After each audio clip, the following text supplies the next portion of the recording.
पद्धतीने समजलंय. एकदा वाचायचं, डोक्यात फिट, परत बघायची गरज नाही पडली पाहिजे. इथंच अंडरलाईन करा बस. बाकी तुम्ही हे वाचून घ्या. तुम्हाला वाटलं तर इथे पेन्सिल वापरा, की लाल पेननी करा अंडरलाईन, किंवा हायलायटरने हायलाइट केलं तरी चालतं. असा मॅप आहे ना, आता त्याला असं जोडायचं आहे. मग हे झाला पृथ्वी गोल, ही पृथ्वी गोल अशा पद्धतीने आहे की हे तुम्ही जोडा असं. हे हा पांढरा भाग आणि हा पांढरा भाग इकडे आहे ना, त्याला जोडा असं. आणि मग तुम्हाला कळेल कुठल्या पाठीमाग कुठला देश आहे. म्हणजे ते म्हणतात ना, भारतातून बोर पाड लागलं की अमेरिकेला निघतंय, इकडं कशामुळे निघतंय, पाणी लागल असं म्हणतात एक मजाकमध्ये. त्याची क्युरियोसिटी कळलं. असं क्युरियोसिटी म्हणून तुम्ही अभ्यास करा भूगोलचा. उद्या आपल्या मरगळल्यासारखं बघताय काही नाही. मग तुम्हाला कळेल की पॅसिफिक महासागर आणि हे पॅसिफिक महासागर हे अशी इथं हे जोडायला आहे तिथं. मी पहिले म्हणायचं नवीन एकदा सुरुवातीला की इकडे अर्धा याला अर्धा अशी वेगळी नाव दिलेत. मग नंतर मी अभ्यास केल्यानंतर मला कळलं हे असं कार्यक्रम आहे. समजलंय की असं जोडा. नमस्कार, आपल्या एज्युकेशन प्लॅटफॉर्मवरती तुमच्या सर्वांचं स्वागत आहे. आजच्या लेक्चरमध्ये आपण जे 12वीचं नवीन स्टेट बोर्ड आहे त्याच्यातलं पहिलं प्रकरण बघणार आहोत, लोकसंख्या भाग 1. एकदम टू द पॉइंट बघणार आहोत. प्रत्येक पेजवरती नेमकं काय महत्वाचं आहे, काय महत्वाचं नाहीये, प्रत्येक पेजवरती नेमका कसा प्रश्न येऊ शकतो. एमपीएससी असेल, कंबाईन असेल किंवा कुठलीही सरळ सेवा जिथे लोकसंख्या हे प्रकरण असेल त्या परीक्षेमध्ये नेमका कसा प्रश्न विचारला जाईल, नेमकं कुठं अंडरलाईन करायचंय, लाल पेननी अंडरलाईन करायचं आहे. मी ते हायलायटरनी पीडीएफ वरती अंडरलाईन केलेलं आहे, ते तुम्ही करण्याची गरज नाही. जिथे आयोगाने प्रश्न विचारलाय तिथे अंडरलाईन करू शकता, किंवा जिथे प्रश्न नाहीये तुम्हाला वाटतंय तिथे तुम्ही पेन्सिलने देखील अंडरलाईन करू शकता. तर एकदम फास्ट मध्ये बघणार आहोत लोकसंख्या प्रकरण 1. याच्यातलं जर बघितलं, याचा ऑलरेडी पहिला व्हिडिओ आहे मी टाकतोय, किंवा याच्यातलं समजून घ्या की 12वी जो भूगोल आहे त्याच्यातलं पहिलं आणि दुसरंच चॅप्टर महत्वाचं आहे. पहिला आणि दुसरा चॅप्टर, उर्वरित चॅप्टर काहीही महत्वाचे नाहीयेत. तर समजलंय. लोकसंख्या भाग 1 नेमकं आपण बघूयात की नेमकं याच्यातलं महत्वाचं काय, परीक्षा भूमिक बघूयात. आता हे बघत असताना पहिल्यांदा एक गोष्ट लक्षात घ्या की हे बघत असताना याच्यावरचे जुने प्रश्न सर्व 21,000 मधून बघणं गरजेचं आहे, किंवा आधी बघितलेले असणं अपेक्षित आहे. त्याच्यानंतर पहिल्यांदा सगळे प्रश्न बघितले, त्याच्यानंतर तुम्ही ज्या एक्झामची तयारी करताय, समजा तुम्ही राज्यसेवा करताय तर राज्यसेवेचे प्रश्न बघणं गरजेचं आहे, आणि त्याच्यातून तुम्ही याच्यातलं काढून घेणं गरजेचं आहे. म्हणजे कामापुरतं काढून घेणं काय म्हणतात तर ते याच्यातूनच म्हणतात, ते करणं गरजेचं आहे. आणि जर तुम्ही कंबाईन करत असाल तर कंबाईनचे प्रश्न बघून एक अप्रोच समजणं गरजेचं आहे. कशामुळं? तुमचा वेळ वाचेल. काही पण तुम्ही पाठ करणार नाही. जसं आता इथे दिलंय खंड जे आहेत आपले 7 खंड आहेत, त्याची टक्केवारी तुम्ही पाठ करत बसणार नाही. हे मला सांगायचं, याच्या मागचा उद्देश आहे. आणि स्टेट बोर्ड मधलं खूप महत्वाचं आहे का सर? हो, 100% महत्वाचं आहे. तर इकडे बघा, आता इतका पटापट आपण बघूयात. आता लोकसंख्येचं जागतिक जे वितरण आहे ते असमान आहे. म्हणजे काय? समजा 7 खंड आहेत, त्या 7 खंडात असं आहे का की समजा 500 कोटी उदाहरणासाठी लोकसंख्या आहे, तर 100 किंवा 700 कोटी आहे आणि 100 वाटलेत, असं आहे का? नाही. अशा ज्या लाईन्स येतात, ह्या लाईन्स, ही लाईन खूप छोटी आहे की लोकसंख्येचं जागतिक वितरण काय रे? असमान आहे. इथं वाचताना आपण सहज वाचतो, पण परीक्षेत हीच लाईन उचलली जाते किंवा या प्रमाणात अशा लाईन्स टाकल्या जातात आणि आपण तिथं कन्फ्यूज होतो की जागतिक स्तरावरती लोकसंख्येचं वितरण कसं आहे रे? काही जण म्हणतील समान आहे, इथं चुकीचं दिलंय, किंवा असमान आहे, आपण जास्त डोकं लावायला जातो. त्याच्यामुळे ही लाईन सहज लक्षात घ्यायची, याला अंडरलाईन करण्याची गरज नाहीये. आता याच्यामध्ये जी आकडेवारी दिली आहे 2019च्या आकडेवारीनुसार सुमारे इतकी 7.7 अब्ज इतकी लोकसंख्या आहे जगाची. तर हे जे स्टेटमेंट आहे सहसा परीक्षेत आल्यानंतर 90% हे चुकीचं नसणार आहे, कारण की हे असलं अपेक्षित नाही आहे आयोगाला की एवढी टक्केवारी आपल्याला लक्षात घ्यायची आहे. पण माझं काय म्हणणं आहे, तुम्ही वाचणं गरजेचं आहे. याच्यावरती असं अंडरलाईन करू शकता, हे 2019 7.7 जगाची लोकसंख्या आहे. आणि जगाच्या लोकसंख्येचे पण जुने प्रश्न बघणं गरजेचं आहे. खूप लिमिटेड प्रश्न आहेत, राज्यसेवेला आहेत, ते बघून घेणं गरजेचं आहे. 21,000 मधून जगाच्या लोकसंख्येवरचे सगळे प्रश्न बघून घ्या, किंवा राज्यसेवेचे बघा, तुम्हाला सापडतील. त्याच्यातून काय होईल, अप्रोच समजेल की मला जगाच्या लोकसंख्येचं किती वाचायचं आहे. म्हणजे ज्यांच्या मनात प्रश्न आला असेल, सर आपल्याला राज्यसेवेला याच्यावरती प्रश्न आहेत की जगाच्या लोकसंख्येवरती, मग आपल्याला हे महत्वाचं आहे का? कोण सांगेल? लगेच प्रिव्हियस इयरचे प्रश्न की किती डीप मध्ये प्रश्न आहेत. फक्त हे जे आहेत, आता इथं 7 खंड तुम्हाला पहिले भूगोलमध्ये माहित असणं गरजेचं आहे. 7 खंडच माहित नाहीत, मग ते मॅपवरती बघून घ्या कुठं कुठं आहेत. एक प्रॅक्टिकल म्हणून ती गोष्ट महत्वाची आहे. म्हणजे सायमल्टेनियसली अभ्यास करायचा. घेतलंय मी 12वीचं स्टेट बोर्ड आणि मग मी तेवढंच करणार नाही. मॅप पण बघा, नवनीतचा मॅप असेल की जे मार्केटमध्ये शाळेच्या जवळ दुकान असतं बघा, ते पांढरे जगाचे, भारताचे, महाराष्ट्राचे प्राकृतिक, फिजिकल, पॉलिटिकल असे मॅप मिळतात बघा, 2 रुपयाला एक असतो, ते घ्या. 2 घ्या, जाऊ दे 10-15 रुपये, काय हरकत नाही. तर याच्यात आता हे जे आहे की उत्तर किंवा दक्षिण अमेरिकेची लोकसंख्या हे दिलेली आहे, तर याच्यात प्रश्न कुठे येऊ शकतो? तर याच्यात प्रश्न आहे की त्याची भूमी जी आहे त्या भूमीवरती प्रश्न येतो. एकदा फक्त 5 सेकंद मध्ये क्लिअर दिसते का चेक करूयात आणि आपण पटापट संपूयात. चला लवकर, एकदम क्लिअर दिसतंय, काहीच प्रॉब्लेम नाहीये. याच्यात काय इकडे बघा, खंडनी आहे लोकसंख्येच्या वितरणाची टक्केवारी दिली, पण असं सहजासहजी विचारणार नाहीत. पण आपण बी प्रिपेअर राहायचंय. याचा एक चार्ट करा असा, वाटलं पुढे आहे वाटतं, तर हे बघूत आपण. तर याच्यामध्ये काय विचारतील, एकूण भूमी, आता हे उत्तर आणि दक्षिण अमेरिका आहेत ना, खंड माहिती आहेत ना आपल्याला, या खंडातली एकत्रित भूमी जी आहे, या दोघांची भूमी जमीन आहे, ती एकत्रित भूमी जगाच्या किती टक्के आहे रे, 28% आहे. याची सिक्वेन्स नुसार बघा, कुणाची जास्त आहे कुणाची कमी आहे, हे ते वाटलं तर कधीतरी हुकून चुकून जोड्या लावायला येऊ शकतं. पण आता याच्यामध्ये लोकसंख्या किती आहे, मग त्या 28% जमीन आहे, लोकसंख्या किती आहे, 18% आहे. मग हे 18% लोकसंख्येचं पाठ करण्याची गरज नाही, हे पण पाठ करायचंय का जमीन किती आहे नाही, पण माहिती असावं, याचा चार्ट असणं गरजेचं आहे. आता याच्यात नुसार आता हे बाकीचं सांगण्यात मजा आहे का, मी ऑलरेडी हायलाइट केलेलं आहे, तुम्ही त्याची सिक्वेन्स करणं गरजेचं आहे. ह्या नोट्स असतात, ह्या फॅक्च्युअल डाटा आहे, ह्या शेवटचे 8 दिवस वाचायचा असतो, पण सगळ्यांनी नाही. कंबाईनचे प्रश्न बघा, त्याच्यानुसार अभ्यास करायचा आहे. राज्यसेवेचे बघा, राज्यसेवेचे. आता हे जर तुम्ही म्हणाल की कुठं बघायचे सर, जाऊ द्या मग आम्ही लक्षातच घेतो, याला घेतो आम्ही पाठांतराच्या भागांमध्ये, की 8 दिवसात शेवटच्या वाचतो, जमतंय, काही प्रॉब्लेम नाही. कारण की स्टेट बोर्ड आहे, हे पुस्तकात असलं तर मी म्हटलं असतं की ते तुम्ही फक्त लिहून ठेवा आणि नंतर बघू आपण, किंवा प्रिव्हियस इयरचे प्रश्न बघा.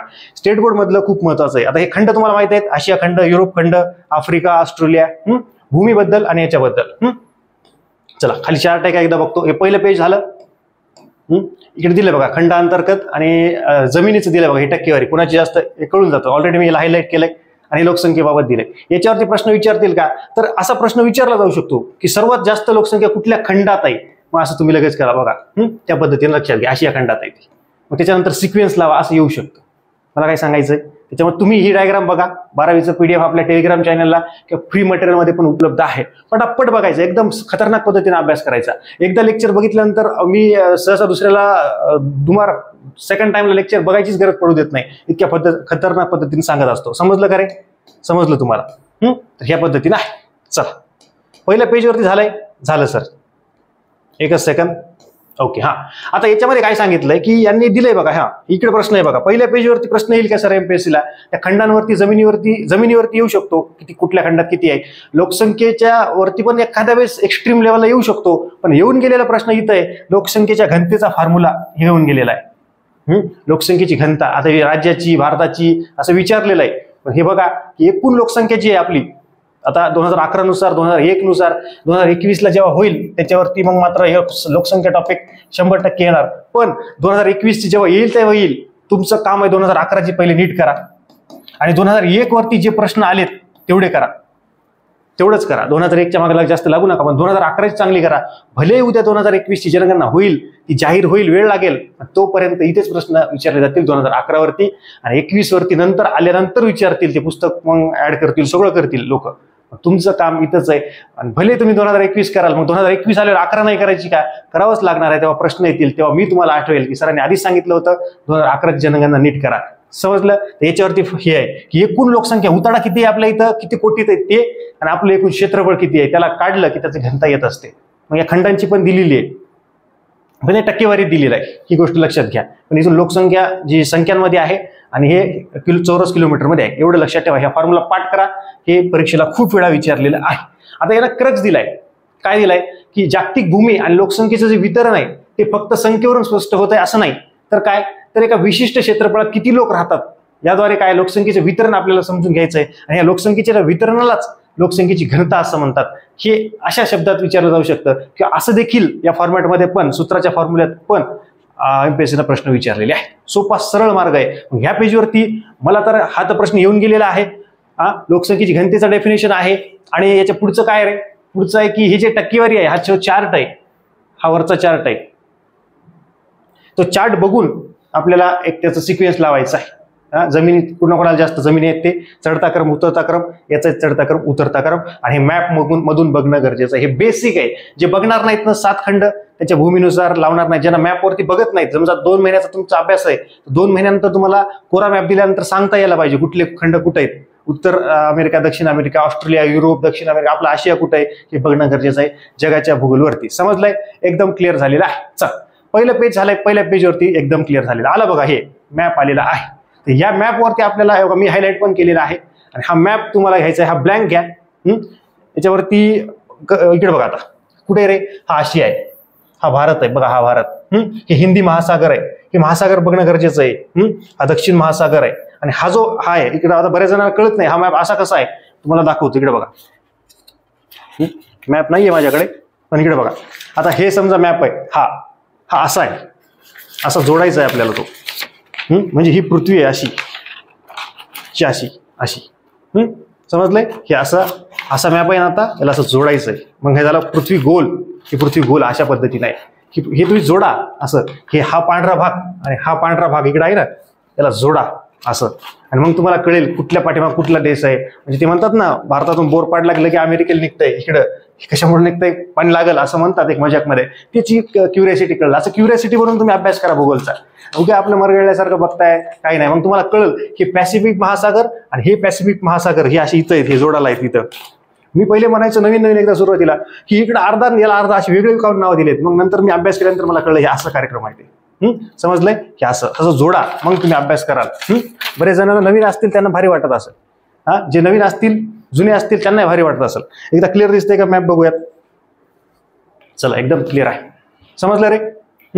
हे करायचं आहे. हे पूर्ण कळलं पाहिजे कुठले महासागर कुठे आहेत, आणि 7च खंड आहेत, नीट बघायचे. त्याच्यावरून काय होईल, एक तुमचा बेस जेव्हा स्ट्रॉंग होतोय, जेव्हा न येणारे प्रश्न, जेव्हा कॉन्फिडन्स डाऊन होतो, तेव्हा आपल्याला या गोष्टी लक्षात येतात की नाही, आपल्याला जगाचा नकाशा बघितल्यानंतर खंड कळत आहेत. चला, संपलेला आहे. त्याच्यानंतर काय, आता हे याच्यात दिले बघा, रँकिंग विचारले. याच्यावरती प्रश्न आहे का सर? हो, की जगाची लोकसंख्या सर्वात जास्त चीन, पण 2021ला आता केल्यानंतर आपण नंबर 1लाच येणार आहोत, पण तोपर्यंत बघून घ्यायचं. हे 2018ची दिलेली आहे लोकसंख्या. पहिल्या नंबरला कोण, हे असं एखाद्या याचे जुने प्रश्न बघून घ्या, लगेच तुम्हाला क्लिअर होईल. भारत 2 नंबरला आहे, पण तरी देखील विचारतातच, लक्षात घ्या. पहिले 5 तरी लक्षात घेणं अपेक्षित आहे. आणि आपलं शत्रू राष्ट्र पाकिस्तान, त्याचंही बघून घ्या. चला, पुढे काहीच नाहीये.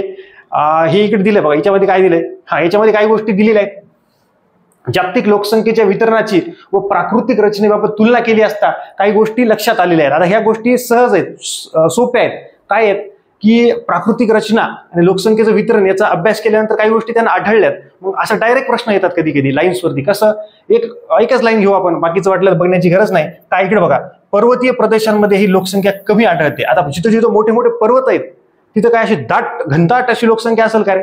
नाही ना. जिथं सपाट प्रदेश आहे तिथे लोकसंख्येचं उतरडं जास्त असणार का नाही? मग असे जे लाईन्स आहेत, हे लाईन्स असे उचलतात आणि परीक्षेत टाकतात. पण ही जी आहे पर्वतीय प्रदेशामध्ये लोकसंख्येची संख्या कमी आढळते, तर इथं त्याला थोडंसं करता जास्त आढळते. आपण फ्लो मध्ये असतो आणि खाली ऑल ऑफ द अबव उत्तर असेल, आपल्याला आधीच जोर असतो की ऑल ऑफ द दिसलं, वरीलपैकी सर्व दिसलं की हा उत्तर आपल्याला सांगितलेलंच असतं. पण आपल्याला मायन्यूट बघण्याची सवय कुठून लागेल? स्टेट बोर्ड मध्ये वाचत असतानाच बघा काय की बघा, आता वाळवंटी क्षेत्रात लोकसंख्येचं वितरण काय रे, विरळ आढळतं. बघा शब्द कसे आहेत, वितरण विरळ म्हणजे पातळ, त्या पद्धतीनं हे शब्द बघा. याच्यावरती बघा, आणि ह्याच्या लाईन्स येतात ना, ह्या इथूनच उचललेल्या आहेत. हे महत्वाचं आहे. आता याच्यावरती मी अर्धा घंटा बोलू शकतो, पण बघण्याची गरज आहे का, हे तुम्ही वाचण्याची गरज आहे. याला अशा पद्धतीनं बघणं गरजेचं आहे की मैदानी व किनारी भागात लोकसंख्या जास्त आढळते. बघा, मी म्हटलं होतं मैदानी आणि किनारी भागात पण, माहिती आहे का तुम्हाला, किनारी भागात पण. त्या पद्धतीने समजून घ्या. आणि हे ऑथेंटिक आहे. जरी उद्या याच्यातली एखादी लाईन अशाला असते, उचलली, आयोगाने चूक दिली, फोटो काढायचा 12वी पेज नंबर 2 आयोगाला पाठवून द्यायचं. तुमचं स्टेट बोर्ड आहे बघा, किंवा कुणाला पण जिथे प्रश्न चुकेल तिथं. ऑथेंटिक आहे, गव्हर्नमेंट आहे. याच्यात पण चुका असतात, पण 99% नसतात, 1% चूक असू शकते. तर हे तुम्ही पूर्ण वाचून घ्या 2 पेज नंबर वरचं. चला, हे लोकसंख्येच्या वितरणावरती परिणाम करणारे भौगोलिक घटक हे इंग्लिश पॉईंट मध्ये विचारलं जाऊ शकतं. 1.3 मध्ये. 1.3 कुठे रे? 1.2 खाली आहे वाटतं. चला, 1.3 मध्ये त्यांनी दिलेलं आहे. हे इकडे बघा, सरळ सोपे प्रश्न विचारतील. याच्यात इंग्लिश पॉईंट येतील तुम्हाला. काय याच्यात फक्त तुम्ही वाचण्याचं आहे आणि प्रश्न बघणं गरजेचं आहे कसा विचारला जातो. काय विचारतील, प्राकृतिक आणि मानवी घटक कुठले कुठले, मग हे देतील 1, 2, 3, 4 आणि खाली देतील ऑल ऑफ द अबव. असंच असतं. किंवा या प्रदेशामध्ये नेमकं कशी कमी घनता कुठल्या भागात आहे, जास्त घनता कुठल्या भागात आहे, अशा पद्धतीने विचारले जातात. सकल आणि मैदानी प्रदेशात जास्त घनता असते, लोकसंख्येचं प्रमाण जास्त त्या पद्धतीनं, आणि पर्वतीय भूमीमध्ये कमी घनता असणार. संपलं. इतक्या सिंपल पद्धतीने. आता हे जे प्रश्न आहेत हे आले उद्या, तर मग असं डोकं खाजवायचं नाही की कुठून आले रे बाबा, काय होतंय, अबो, असं करायचं नाही. स्टेट बोर्ड आहे, नीट लक्षात घ्यायचंय. चल, बाकी हे काही एवढी घेण्याची गरज नाही. हे जगाचे भूगोलचे प्रश्न बघून घ्या आणि बस सफिशियंट आहे तेवढं. ते काही इतक्या डीपमध्ये जाण्याची शक्यता नाही. आणि जरी हे आले ह्या 2 वरती प्रश्न, तुमचं चुकणार नाही. आयोग बरोबर पेपर कसा सोडवतात किंवा लॉजिक वरती कसं सोडवायचंय याचा एक व्हिडिओ मी टाकलेला आहे, स्टेप बाय स्टेप सगळे टाकतो, युट्यूबला टाकलाय. अजून ऍपला काही गोष्टी सांगतो मी त्याच्यामध्ये, तुम्ही टेन्शन घेऊ नका. इकॉनॉमिक्सचे जे आहेत व्हिडिओ तुम्ही बघितले असाल, त्याच्यात मी प्रश्न घेतले इकॉनॉमिक्सचे, तिथं सांगितलं अप्रोच बिल्ड कसा करायचा. भूगोलचे घेतो, काही प्रॉब्लेम नाही, सगळ्याचे घेऊ. आता प्राकृतिक घटक कुठले कुठले आहेत, तर हे बघा, आता इकडे बघा, या सगळ्यांबद्दल बोलत बसत नाही, हे तुम्ही नीट वाचणं गरजेचं आहे, कारण की हे सरळ सोपं मी ऑलरेडी त्याच्यावरती बोललोय आताच. पण कसं समजा, पहिलं घेऊ प्राकृतिक घटक कुठले आहेत, की असे लोकसंख्येच्या वितरणावर परिणाम करणारे घटक कुठले कुठले आहेत, त्याच्यात प्राकृतिक कुठले आहेत हे बघायचं आहे आपल्याला. तर हे लिस्ट लक्षात घ्या, प्राकृतिक रचना, भूरूपे, हवामान. आता ही लिस्टच आहे, ही लिस्ट तुम्हाला विचारतील. आणि डीप मध्ये प्रश्न सोपा सरळ आहे. काय याच्याबद्दल इकडे बघा. आता आपण ऑलरेडी बघितलं की मैदानी प्रदेशात कशी आहे लोकसंख्या आणि पर्वती भागात कशी आहे. तर बघा इकडे बघा, मैदानी प्रदेशात तसे मंद उताराच्या प्रदेशात लोकसंख्येचे वितरण दाट आढळते, असेच प्रश्न विचारतात. आता मैदानी तर बघितलं आपण, पण मंद उतार म्हणजे मंद, डोक्यानं मंद आहेस का आपण म्हणतो नाही का त्याला, तर त्याच पद्धतीने हे पण आहे. मंद उतार म्हणजे कमी उतार, जास्त उतार नाही, त्या पद्धतीने ते आहे. आणि हे बघा बाकीचं आहे, डोंगराळ किंवा पर्वती भागात त्या लोकसंख्या विरळ आढळते. हे मी अंडरलाईन केलं. ह्या दोन गोष्टीवरती प्रश्न येऊ शकतो, पण याचा अर्थ या बाकीच्यावरती येऊ शकत नाही का, तो अप्लाइड आहे, म्हणजे तो शिकवण्याची गरज नाही. कॉमन सेन्स आहे की जेवण झाल्यावरती हात धुवायला पाहिजे, हा कॉमन सेन्स आहे. आणि जेवायच्या आधी पण हात धुवायला पाहिजे, हे शिकवावं लागतं.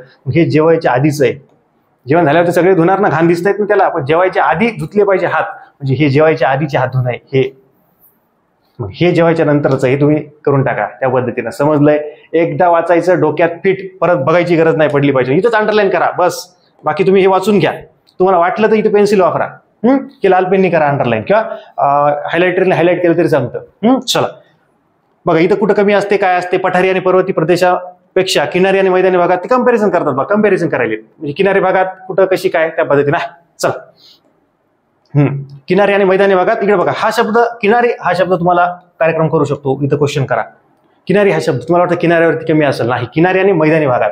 आणि पर्वती आणि पठारी कमी घनता किंवा लोकसंख्येचं प्रमाण, आणि इकडे जास्त आहे.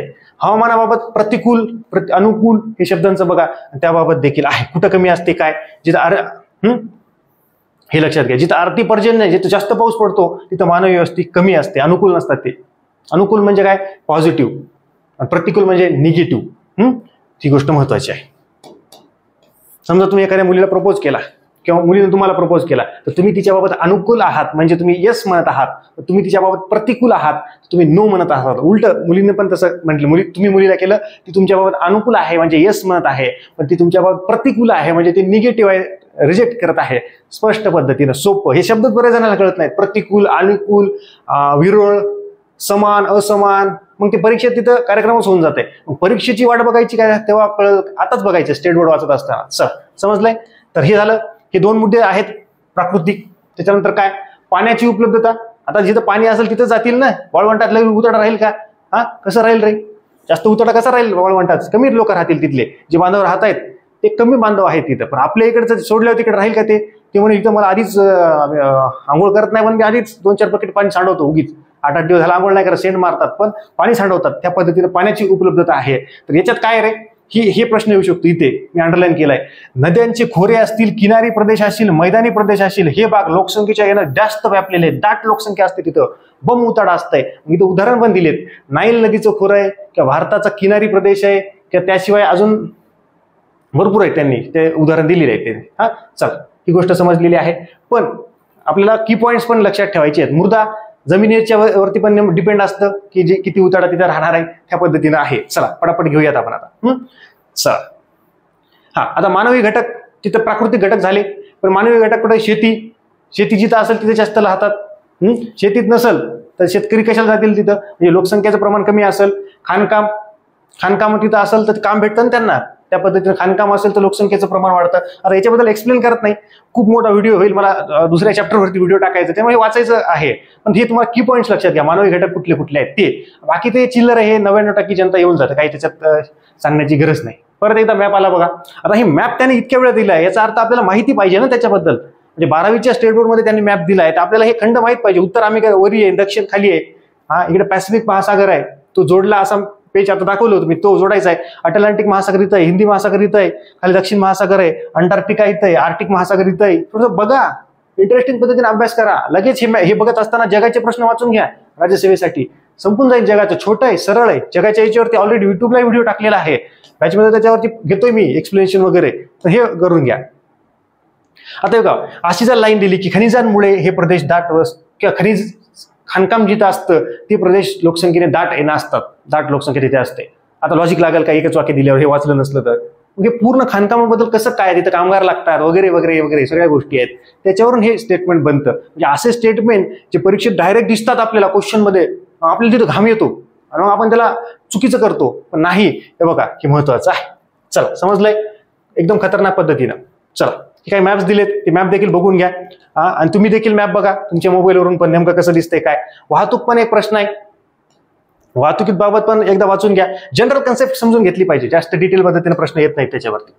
लोकसंख्या बदलाचे घटक हे 5वा पॉईंट आहे, राजकीय आणि शासकीय धोरण, त्याच्यावरती पण लोकसंख्येचं प्रमाण ठरलेलं असतं. आता बांगलादेशमध्ये राहतील का तिथं काही, आता हिंदूंवरती अत्याचार झाला किंवा ते पाकिस्तान असेल अफगाणिस्तान असेल तिथं पण कशाला राहतील, ते तिथं शासकीय धोरण शासकीय राजकीय घटक सगळं डिपेंड असतं का नाही लोकसंख्येवरती. तिथे जास्त उजाडा कशाला राहील, चांगली लोक जे येड्या बुड्याला राहायचे ते राहतील. त्या पद्धतीने आहे. चला हे काय, आता हे लोकसंख्येचा बदल नेमका काय त्याच्याबद्दल आपल्याला बघायचं आहे. आणि ढोबळ जन्मदर काय हे पण आपल्याला समजून घ्यायचं. बेसिक कन्सेप्ट आहे, पटापट समजून घेऊयात. लोकसंख्येतील बदल याच्यावरती प्रश्न येण्याची शक्यता खूप कमी आहे, पण बेसिक वरती प्रश्न येत आहेत भरपूर वेळा, तर बघून घेऊ आपण. आणि स्टेट बोर्ड मधलं महत्वाचं आहे. आणि हे ढोबळ जन्मदर म्हणजे काय, हे लोकसंख्येतील बदल काय की लोकसंख्येतील बदल हा प्रदेशातील रहिवाशांच्या संख्येत विशिष्ट कालावधीत झालेला बदल हा ठरवतो. आणि हा बदल सकारात्मक वाढ दर्शवतो, पॉझिटिव्ह वाढवतो आणि निगेटिव्ह घट दर्शवतो. ही गोष्ट आहे की त्याच्या एका विशिष्ट कालावधीमध्ये तिथे लोकसंख्या किती होती, काय कमी झाली काय जास्त झाली, त्याच्यातला बदल दाखवतो. लोकसंख्येत झालेला बदल म्हणजे लोकसंख्या बदल, संपला विषय, काही टेन्शन घ्यायचं नाही. हे आता याच्यामध्ये काय, ढोबळ जन्मदर म्हणजे काय की एका वर्षात दर 1000 लोकसंख्येमागे जन्माला आलेले हे जिवंत अर्भक. अर्भक हे शब्द महत्वाचा आहे. अर्भके बालक वगैरे असं देतात हे परीक्षेमध्ये. मग आपला तिथं कार्यक्रम होतो, आपण नीट बघत नाही. हाच व्हिडिओ किंवा स्टेट बोर्ड शिकवण्यामागचा उद्देश तोच आहे की देखो मगर प्यार से पण देखो लेकिन ध्यान से, देखो मगर ध्यान से देखो, असंच बघायचं नाही उगीच. मग परीक्षेत कळलंय आहे, राज्यसेवेलाच असे प्रश्न विचारले, तिथे त्यांनी दिलंय बालक दिले, बालक अर्भक असतं तिथं ते. मी प्रश्न घेतलंय, त्याचा एक्झॅक्ट नाही आठवत पण मी शिकवलंय, त्याच्यावरती व्हिडिओ टाकला इकॉनॉमिक्स मध्ये. त्या पद्धतीने आहे. मृत्यू पण सेम, जन्मले तिथं मृत्यू झाले मेले, त्या पद्धतीने लक्षात ठेवायचंय. म्हणजे हे अर्भकाबद्दल बोलत नाही, पण जनरल तुम्हाला लक्षात राहावं म्हणून असे काहीतरी मी शब्द वापरत असतो. त्याच्यामुळे तुम्ही कोणाच्या भावना देऊ नका या गोष्टी. नाही, मृत्यूदर. मृत्यूदर हा पण काय, मृत्यूदर हा देखील जन्मदराप्रमाणेच लोकसंख्येतील बदलाबाबत भूमिका बजावतो. बरोबर आहे, कळलं पाहिजे किती गेलेत किती राहिलेत त्या पद्धतीने आहे. चल समजलंय. इकडे काय आहे का, हे लक्षात ठेवा. असे जे पॉईंट्स असतात का हे थोडेसे वाचत जा. याच्यावरती कधी कधी खूप इंटरेस्टिंग पद्धतीने कधी कधी चिल्लर असतं हे, आणि कधी कधी प्रश्न पण आलेले आहेत, ते एकदा वाचून घेणं गरजेचं आहे. हे चल, याच्यातलं काय महत्वाचं आहे अजून बघूयात आपण इकडे. हे फॉर्म्युले महत्वाचे आहेत रे, हे महत्वाचे आहेत. याला अंडरलाईन करा, हायलाईट करा, हे परीक्षेच्या दृष्टीने महत्वाचे आहेत. असेच उचललेत आता आयोग, असेच, आणि 4 ऑप्शन राहिलेत. मग थोडंसं बदलतं वरचं काहीतरी खालचं काहीतरी, हे नीट बघून घ्या. त्या डेफिनेशनचाच अर्थ याच्यात आहे, नीट बघा. हे जिवंत अर्भक, अर्भक हा शब्दाचा, बालक या शब्दाचा अर्थ बघा. खूप जण चुकणार आहेत, तुम्ही म्हणताय ना, खूप जण चुकतात याच्यात. एक प्रश्न महत्वाचा आहे आपल्याला, कंबाईन असेल राज्यसेवा असेल, त्या 30 सेकंदात त्या याच्यात कळलं पाहिजे. याच्यावरती प्रश्न हे नीट बघून घ्या. चला पुढे जाऊयात आपण. आता ही आकडेवारी वगैरे बघण्याची गरज आहे का, काही गरज नाहीये. काहीच गरज नाही. प्रिव्हियस इयरचे प्रश्न सगळे आणि स्टेट बोर्ड मधलं मी सांगितलं तेवढं बस, त्या पद्धतीने लक्षात घ्या. बाकी एवढं हे डीप मध्ये नाही. आणि आकडेवारी जरी आली तरी याला सहसा 90% गृहीत धरून, ओकेच धरून उत्तर येऊन जातं. त्याचं तुम्हाला कमांड पाहिजे प्रिव्हियस इयरची, की अशी आकडेवारी माहित नसताना देखील कसे प्रश्न सोडवतात याच्यावरती प्रिव्हियस इयरच्या प्रश्नांवरती कमांड पाहिजे. जसं मी लॉजिकवरती एक व्हिडिओ टाकलाय, टप्प्याटप्प्याने तशी व्हिडिओ टाकेल, म्हणजे तुमचा कमांड होईल. आणि इकॉनॉमिक्सचं बॅच मध्ये मी घेतोय त्याचं एक्सप्लेनेशन, सध्या युट्यूबला नाही टाकलेलं, जमलं तर टाकेल युट्यूबला पण. चला पुढे जाऊयात. लोकसंख्या वाढ आणि हे विस्फोट कशा पद्धतीने आहे त्याच्यामध्ये दिलेलं आहे, ते बघूयात आपण आता. ओके, याच्यामध्ये काय सांगितलंय, जन्मदर जर जास्त असेल आणि मृत्यूदर पण जास्त असेल तर लोकसंख्येवर परिणाम काय होतो, लोकसंख्या स्थिर आणि कमी वाढ होते, लई उजाडा वाढत नाही. त्याच्याच कंपॅरिझन मध्ये ते आहे. हे ऑलरेडी आपलं जे बुक आहे, जे काही तुमच्याकडे असेल, इकॉनॉमिक्सचं, भूगोल असेल किंवा अर्थशास्त्र, त्याच्यात दिलेलं आहे ऑलरेडी. जिथून तुम्ही लोकसंख्येचा अभ्यास करताय तिथून पण ह्या परफेक्ट गोष्टी करू शकता. पण याच्यावरती अशा प्रमाणात प्रश्न येतात की जे जन्मदर जास्त, मग मृत्यूदर जास्त, मग काय होईल, मग त्या पद्धतीने आहे. त्याच्यामुळे इथं जरी जास्त वाचायचं नसेल हरकत नाही, तिथून ते चांगल्या रीतीने वाचून घ्या ही गोष्ट. म्हणजे याच्यातून काही गोष्टी फक्त की पॉईंट्स काढून घ्यायचे आणि आपण जिथून वाचतोय ना तिथूनच वाचायचं, कारण दोन्ही कंटेंट सेम आहे, फक्त आपल्याला याच्यातून पॉईंट्स मिळतात, ही गोष्ट महत्वाची आहे. चला पुढे जाऊयात आपण. हे एकदा वाचून घ्या, सोपं आहे म्हणून मी काही सांगितलेलं नाहीये. याच्यात आता टप्पे सांगितलेत बघा. काय हे बघा, हे खूप महत्वाचं आहे. आता हे किती मिनिटं झालाय आपला व्हिडिओ, एकदा चेक करतो. लई व्हिडिओ झाल्यावर पण मग अवघड जातं. बऱ्याच जणांना 24 मिनिटं झालेली आहेत. ओके, चला आता इकडे बघा, हे काय करा, हे पुस्तकातून वाचणंच गरजेचं आहे. याच्यावरती वाटलं तर आपण डबल हे करूयात, पण काही गरज नाही, ते तुम्ही समजून घेणं गरजेचं आहे. तर याच्यावरती अजून मला वाटतं मी जर याच्यात कम्प्लीट केलं तर अजून 20-30 मिनिटं लागतील, 50-60 मिनिटाचा हेच व्हिडिओ होईल. त्याच्यामुळे हा याच्यातलं महत्त्वाचं सांगतो तुम्हाला, हे जे टप्पे आहेत किंवा हे जे आहेत टप्पे, संक्रमण सिद्धांत आहे हा, याच्यावरती प्रश्न आलेला आहे. याच्यात काय घडलंय, नेमकं काय घडायलंय हे खालून वाचलं की या फिगरकडे बघायचं, तिथून हे व्हायलंय कसं, मृत्यूदर कमी व्हायलाय आणि जन्मदर पण वाढत वाढत वाढत वाढत स्टेबल राहत राहत राहत परत घटत चाललाय. त्या पद्धतीनं बघू आपण एक बघू, पुढे बघू. लोकसंख्या संक्रमण सिद्धांत आहे, लक्षात घ्या, थोडस लक्ष द्या एकदा. आता टप्पे दिलेत बघा, याच्यातले 5 टप्पे, हे महत्वाचं. हे सिद्धांत वगैरे काय का मांडला गेला याच्याबद्दल माहिती दिलेली आहे, ही गोष्ट लक्षात घ्या. आपण डायरेक्ट पहिल्या टप्प्यालाच घेऊ. पहिल्या टप्प्यात जी लोकसंख्या आहे ती काय रे, अतिशय स्थिर आहे. असे प्रश्न विचारतात हे सिद्धांतामध्ये, पहिल्या टप्प्यात काय होतंय, दुसऱ्या टप्प्यात काय होतंय. मग हळूहळू घ्या, हे एकदम सोप्या पद्धतीने घ्या. पहिल्या टप्प्यात काय होतंय, या टप्प्यामध्ये जन्म आणि मृत्यू दर दोन्ही अधिक आहेत असं विचारतात, की पहिल्या टप्प्यामध्ये लोकसंख्या अतिशय स्थिर आहे. त्याचं कारण काय, अतिशय स्थिर जर आहे किंवा पहिल्या टप्प्यात लोकसंख्या अतिशय स्थिर आहे का काय, त्याच्यावर वर्णन केलं जातं. डायरेक्ट प्रश्न विचारण्याची शक्यता कमी आहे, पण थोडं मल्टीलायनर मध्ये प्रश्न विचारतात. त्याच्यामुळे एक एक समजून घ्या. ग्राफ कसा आहे असं मध्ये ड्रॉ करा, थोडंसं 15-20 मिनिटं लागतील, हरकत नाही. याच्यामध्ये काय की जन्मदर आणि मृत्यू दर काय रे, जास्त अधिक आहे. जास्त अधिक म्हणजे जास्त आहे, त्याच्यामुळे लोकसंख्या वाढ काय स्थिर आहे. म्हणजे जन्मायलेत समजा 1000 जन्मले तर 1000 चाललेत, पण ना वरी यायलेत 1000 चाललेत 1000, मग स्टेबलच राहिले ना, हे समजून घ्या. नाही तर बरेच जण म्हणतील जन्म दर आणि मृत्यू दर दोन्ही जास्त, मग कसं काय स्थिर राहिलेत, वाढत नाहीये, ते स्थिर राहते, स्टेबल राहते. ती आहे जन्मदर अधिक असतो याच्यामध्ये, कारण जास्त मुले असणे चांगले अशी धारणा असते. आणि या टप्प्यात देशाची आर्थिक स्थिती विकसित नसते. याच्यात काय दिलंय की जन्मदर याच्यामध्ये अधिक असतो, जन्मदर आणि मृत्यू दर दोन्ही अधिक असल्यामुळे लोकसंख्येची वाढ होते. तरी देखील याच्यामध्ये लोकसंख्या काय असते जन्मदर अधिक असतो, पण जन्मदर जिथे जास्त मुले, या टप्प्यात देशाची आर्थिक स्थिती विकसित नसते. कशामुळं, देशाची अर्थव्यवस्था, हे महत्वाचं, याचं कारण पण महत्वाचं आहे. देशाची अर्थव्यवस्था कशाकडे असते रे, शेतीकडे. आता इकडे बघा, प्राथमिक व्यवसाय म्हणजे शेती. आता हे परीक्षेत असंच देतात की आपल्याला शेती माहित असते, प्राथमिक व्यवसाय माहित नसतो. कोळंबे सरांच्या पहिल्या टॉपिकमध्ये प्राथमिक, द्वितीय, तृतीय, पंचक हे दिलेलं आहे. पण तिथे जायची तुम्हाला वाटत असेल की मग कुठे पुस्तक बघतो, वेळ लागेल. या टॉपिकमध्ये दिले पुढे 3रा, 4था, 5वा, 6वा टॉपिक आहे, तिथून कन्सेप्ट क्लिअर करून घ्या. तिथून कन्सेप्ट आहे फक्त, तिथून प्रश्न येणार नाही. प्रश्न इकॉनॉमिक्समध्ये तिथून येईल, क्षेत्रावरती प्राथमिक, द्वितीय, तृतीय, चतुर्थक, पंचक जे क्षेत्र आहेत त्याच्यावरती प्रश्न येईल. तर ह्याच्यात प्राथमिक क्षेत्र जास्त असतं, अवलंबून असतं ती लोकसंख्या त्याच्यावरती. आणि तुलनेनं द्वितीय आणि तृतीय क्षेत्रांचे प्रमाण नगण्य असतं. म्हणजे शेतीवर जे डिपेंडंट असतात ते असतात द्वितीय, त्या पद्धतीने आहे. आणि शैक्षणिक संधी पण इथे मर्यादित असतात. हे पॉईंट्स एवढे लक्षात घ्यायची गरज नाही. जन्म मृत्यूबाबत फक्त लक्षात घ्या आणि जस्ट रीड करून घ्या. हे वाटलं तर 2nd, 3rd रीडिंगला वाचा. एकदम एवढं घेतलं की डोक्यावरून पाणी जातं. त्या पद्धतीने लक्षात घ्या.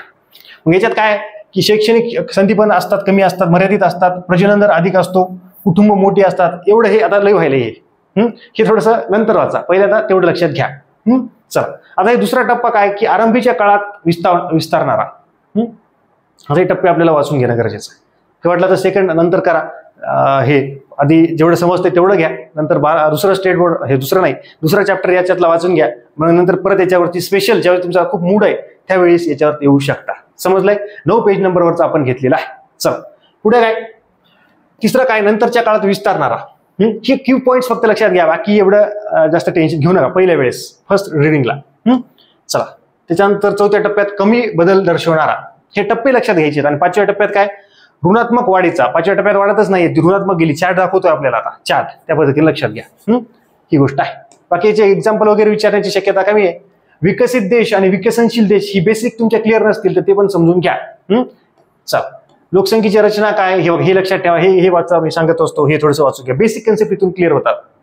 म्हणजे काही जणांना वाटेल की काय सर हे वाचायला सांगायला इतकं सोपं आहे का, तुझ्या बेसिक कन्सेप्ट क्लिअर नाही होणार. मग तुझ्या असतील, जर तू तसं म्हणत असशील तर, जर नसतील तरी तू तसं म्हणत असशील मनातल्या मनात, तर तू बघून बघ, याची तुला वाचण्याची गरज आहे. सरळ आहे, सोपं आहे, हरकत नाही. आता हे बऱ्याच जणांना कळत नसेल. हे 5 की पॉईंट्स आहेत ना, हे 1, 2 हे फक्त लक्षात घ्या. फिगर बघा बस. पहिल्या रीडिंगला तेवढं आहे. दुसऱ्या रीडिंगला थोडंसं वाचा त्याच्यावरती. तिसऱ्या रीडिंगला थोडंसं अर्ध वाचा त्याच्यातलं, म्हणजे याच्यातलं अर्ध वाचा, तेवढं समजतंय. आणि 4थ्या रीडिंगला मग. आता ज्याला प्राथमिक क्षेत्र, द्वितीय क्षेत्र, तृतीय क्षेत्र, पंचक हे असं जर चतुर्थक पंचक असं कळत नसेल ना, तर ह्या चॅप्टर मधले बघून घ्या पुढे, हे पुढच्या या स्टेट बोर्ड मधले पुढे, किंवा कोळंबे सरांच्या पुस्तकातून घ्या, किंवा देसले सरांच्या पुस्तकात असेल तिथून बघून घ्या. बेसिक कन्सेप्ट क्लिअर करत जा. तुमच्या बेसिक कन्सेप्टच नाही, तुम्हाला द्वितीय क्षेत्र, प्राथमिक क्षेत्र हे कळतच नाहीये, हे पंचवार्षिक योजनामध्ये कामाचं आहे, हे सगळ्याच इकॉनॉमिक्स मध्ये कामाचं आहे. ही गोष्ट महत्वाची आहे. चला, बाकी काय बघण्याची गरज नाही. चला, एकदम खतरनाक पद्धतीने आपण घेतलेला आहे. चला, ओके, हे तुम्ही वाचा, हे तुम्हाला कळलं. तुमचा हे आता असे प्रश्न तुम्ही म्हणता हे एमपीएससी दिसतात का, जुने प्रश्न बघितले असतील. हे चला, जे त्यांनी जे वाचल्यानंतर हे जे असतील ना, हा तुमचा एक्झरसाइज म्हणा. युट्यूबच्या विद्यार्थ्यांनी मला याचा स्क्रीनशॉट घ्या तुम्ही आणि मला व्हॉट्सअपला पाठवा. खाली लिहा 12वी state board first exercise completed. तुमचं अभिनंदन. मग हे किती येत रे, 3 प्रश्न दिसत आहेत तिथं. हे 3 प्रश्न, हे टिपा बिपा लिहून पाठवू नका, गरज नाही त्याचं. जरी लेखी जरी झालं उद्या तरी पाठवू नका. हे फक्त 3 प्रश्न, याचा स्क्रीनशॉट घ्या आणि याचं उत्तर मला पाठवा. क्रॉस चेक करा तुम्हीच आणि नंतर पाठवा. ओके, चलो, पहिला झालेला आहे. तर दुसऱ्यासाठी आपण दुसरं लेक्चर करूयात. तर हे लेक्चर जे आहे युट्यूबलाही आहे आणि ऍप्लिकेशनलाही आहे. तर हे जास्तीत जास्त जणांपर्यंत शेअर करा. आणि जर तुम्ही म्हटले की दुसऱ्या भागावरती ह्याच्यावर लेक्चर मी लगेच टाकणार आहे, रेकॉर्ड करणार आहे, पण तुमच्या जास्तीत जास्त कमेंट जर आल्या आणि तरच मी युट्यूबला हे दुसरं लेक्चर टाकेल. तर भेटूयात अशा जबरदस्त लेक्चरसह पुढच्या लेक्चरमध्ये. हा व्हिडिओ जास्तीत जास्त जणांपर्यंत शेअर करा. याच्यावरती जुने प्रश्न मात्र नक्की बघा. राज्यसेवेचे विद्यार्थी राज्यसेवेचे प्रश्न बघा, 2 महिन्यापेक्षा कमी वेळ असेल तर, आणि कंबाईनचे विद्यार्थी कंबाईनचे प्रश्न बघा. 2 महिन्यापेक्षा कमी वेळ असेल तर, 2 महिन्यापेक्षा जास्त वेळ आहे सर, 3, 4, 5, 6 वर्ष बाकी आहे, मग 21,000 मधून प्रश्न बघा. आणि नंतर 2-3 महिने बाकी असताना राज्यसेवेची बघा, किंवा कसंही करा तुमच्या मनावरती, काही हरकत नाही. स्टेट बोर्ड मधून टू द पॉइंट वाचा. जिथे प्रश्न आहे तिथे लाल पेनने अंडरलाईन करा आणि जास्तीत जास्त रिव्हिजन करा. प्रिव्हियस इयरचे प्रश्न पाहिल्यानंतर पहिल्यांदा तुमचा वेळ हमखास जाणार आहे, याच्यात वादच नाही. पण नंतर तुमचा वेळ खूप कमी वाचेल आणि कमी वेळेमध्ये रिझल्ट येईल. आता प्रश्न वाचायलाच वेळ जातोय ही मला माहिती आहे, पण 2-3 वर्ष लागण्याची गरज नाही, किंवा जास्त वर्ष लागण्याची गरज नाही. मिनिमम मटेरियलमध्ये मॅक्झिमम रिव्हिजन करून रिझल्ट आणता येतो. ह्याच पद्धतीने आणता येतो. आणि हे अनुभवी विद्यार्थी लोकांकडून, शिक्षकांकडून हे शिकून घेणं गरजेचं आहे. की समजा एखाद्याला 8 वर्ष लागली असतील, हरकत नाही, तुम्हाला तेवढे लागण्याची गरज नाही. तुला 8 वर्ष का लागली बाबा, याचे कारण बघायचे आहेत. की तूच लागला नाही, अमुक नाही, असं बघण्यात काहीच अर्थ नाही. सर्वांच्या चुका बघणं गरजेचं आहे, की त्यांनी काय चुका केल्यात, ह्या 100 चुका त्यांनी केल्यात, त्याच्यातली एक पण रिपीट नाही झाली पाहिजे आपल्या मार्फत. हे तुमची हे असलं पाहिजे. मग यांना लई 100 चुका केल्या, ते लईच येड आहे, मग झालं, तू त्याच्या भरतीतच सहभागी होणार आहेस. हे कडू आहे जरा मी बोलायला या पद्धतीनं असं, पण जे होईल त्रास, पण गुण हमखास. तर हे असंच खतरनाक लेक्चरमध्ये, पुढच्या लेक्चरमध्ये भेटूया. तोपर्यंत धन्यवाद.